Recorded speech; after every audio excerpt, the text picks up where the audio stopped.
Salut, aujourd'hui on va travailler sur le croquis de l'aire urbaine, comme vous pouvez le voir, et ça fait partie, on va dire, des repères spatiaux à avoir. Sur votre droite, la légende, qui est déjà préexistante, et le matériel dont vous aurez besoin. Donc un crayon jaune, un crayon rouge, un crayon orange, un bic rouge, vert et un autre noir. On va commencer par le ville-centre, et donc on prend notre crayon rouge. La ville-centre, en fait, comme son nom l'indique, elle est au centre de l'aire urbaine. Et en fin de compte, elle a fait tache d'huile. C'est elle, à partir d'elle, que s'est développé le bâti et la structure urbaine.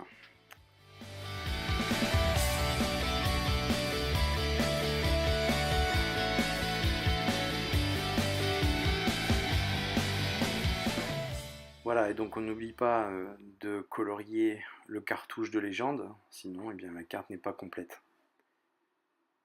On continue avec ce qu'on appelle les quartiers suburbains, c'est-à-dire la banlieue de la ville-centre.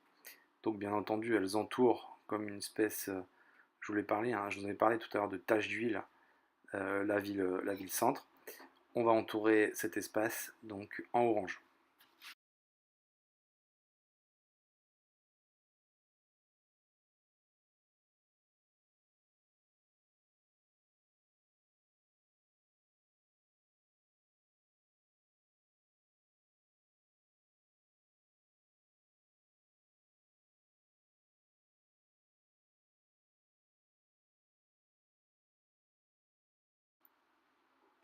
Et comme tout à l'heure, on n'oublie pas de colorier le cartouche également.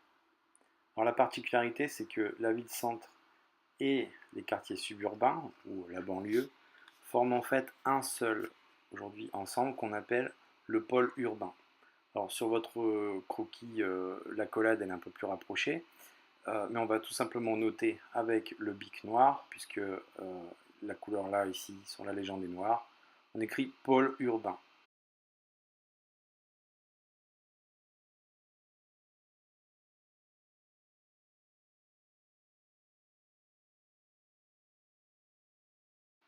Et donc pour terminer, on va utiliser le jaune pour colorier ce qu'on appelle la couronne périurbaine.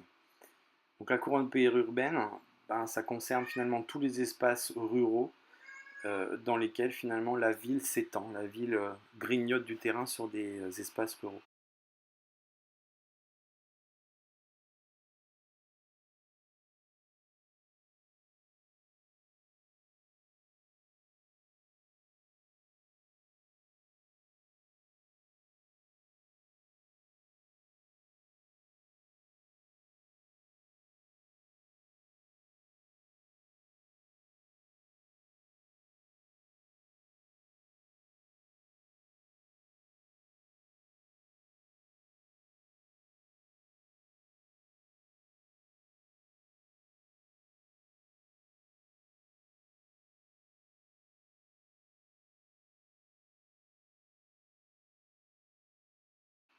Et bien entendu, on n'oublie pas de colorier la légende une fois de plus, donc en jaune, la couronne périurbaine.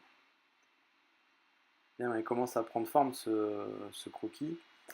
Maintenant, il va falloir qu'on mette des figurés particuliers.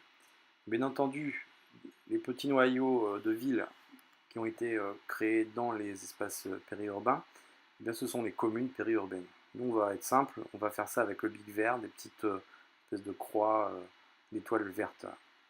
Donc on en met une, deux, trois dans l'espace périurbain, et donc ils symbolisent nos noyaux urbains dans les couronnes périurbaines.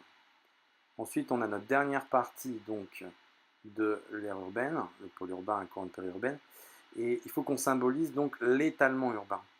Alors l'étalement urbain, c'est cette espèce de grignotage là, dont on parlait tout à l'heure, d'extension de la ville dans les espaces périurbains. Au bic vert, une flèche donc, qui va symboliser cet étalement urbain. On s'applique, on essaie de faire des flèches de la même épaisseur, enfin un travail soigné.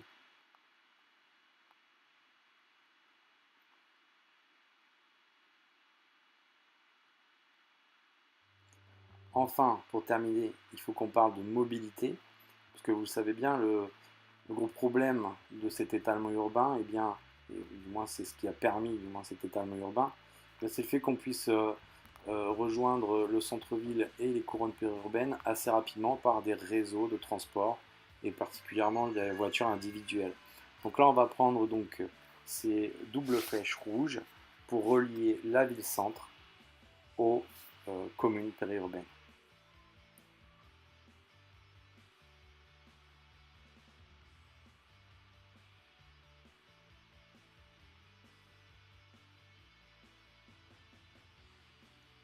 Voilà. Donc voilà ce que ça doit donner à la fin. À vous de jouer maintenant.